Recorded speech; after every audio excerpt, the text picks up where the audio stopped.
Hi, welcome to Open Hand Farm. We are in the creamery and I have a bunch of little bitty garlic that I had left over from last year. I was able to use the bigger cloves in cooking and stuff, but I purposefully kept kind of overlooking those smaller heads.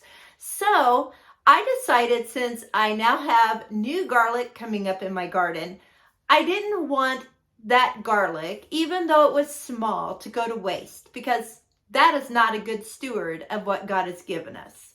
So I decided to take the heads apart and go ahead and kind of give them a whack and smash them, and then go ahead and start peeling them. Now that was a process because it is time consuming to do those little bitty pieces, but my mom was a champ and she jumped in and helped me, and we got them all peeled. When you are peeling a bunch of garlic like that, it's nice to have a rag on hand, like a very damp rag, because there are so many sugars in those garlics. It's what makes them so good. And your fingers get really sticky. So if you have a rag by you, you can just wipe your fingertips off and keep on going. We had a bowl of mashed garlic cloves, a bowl for our trash, and then a bowl for the cloves to go into that were peeled.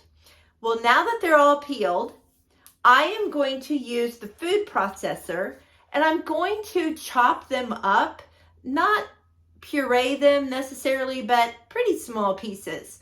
And then I'm going to use a cookie scoop and scoop out little piles on a tray on wax paper, and I'm going to freeze those, kind of flash freeze them, so that after they're frozen, I can take them off of that and put them in a Ziploc bag, and that way I can pull out of that Ziploc bag whenever I want to use garlic. I don't have to sit and peel it and smash it and all of that stuff. It's just ready. So that's going to be amazing. Now I will tell you, I don't know if you know this little trick, but if you cut up onion or garlic and have a lot of scent of that on your fingertips, if you find something in your kitchen that is stainless steel, I have this little canning funnel that is made of stainless steel.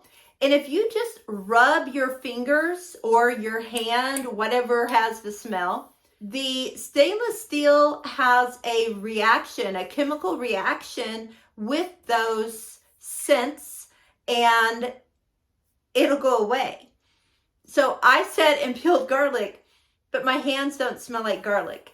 So that is just a little trick. Now you might, if you've been doing a lot of onions, you might still smell it a hair, but you really have to smell for it. It's not like when you walk by, people are like, oh my gosh, what have you been doing? So give that a try. Hope it works for you. Well, let's get these garlics chopped up. Let's see how it looks.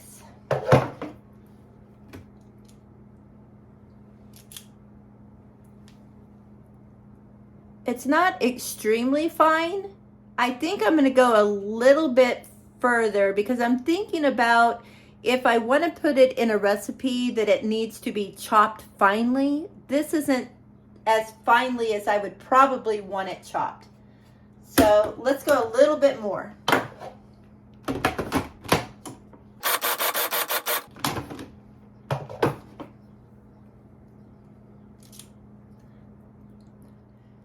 That's better. I think I'll leave it there. So now we're just going to put little scoops on my tray.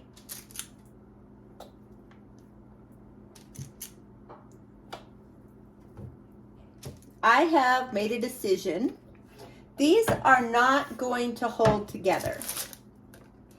So what I'm going to do is I am going to add some olive oil to this, because whatever I make with it, it will probably be in an oil anyway.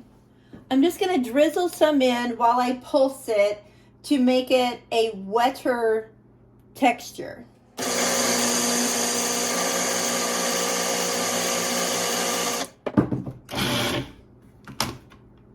Okay, I think that's going to be much better.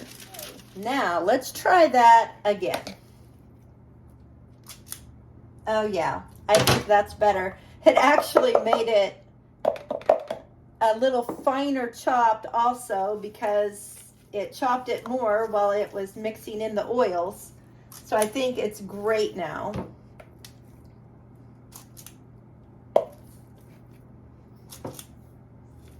Yeah, this is super.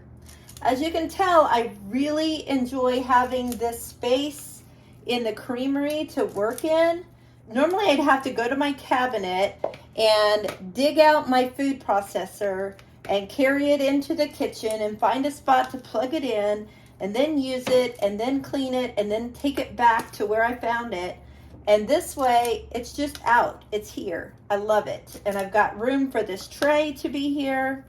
I'm not gonna get a lot of these, but like I said, any that I get will be a real benefit when I'm cooking something and I need garlic and I just don't have the time to actually, I have to say, there have been times when I needed to do garlic in a recipe and I did not have the time to sit and peel a garlic or press it through my garlic press, so I just used garlic powder. I hate that because I know it would taste better with garlic in it. So now I don't have to worry about that. So there's 22 recipes that I can use garlic in. I'm going to put these in the freezer, and when they come out, I will put them in a Ziploc bag to keep them.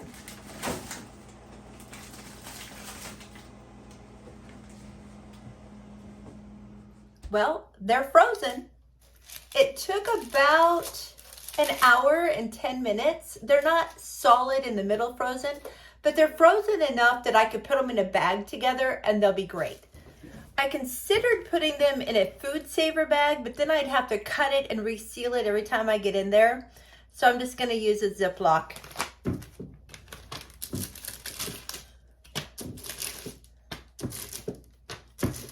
I want you to know that I also have in my freezer a baggie with some oven roasted garlic balls like this, and that's amazing to have on hand also.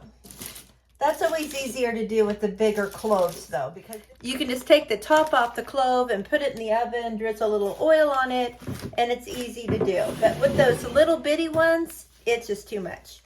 Now, because this is garlic, and I don't want my freezer to smell like garlic, I'm going to double bag.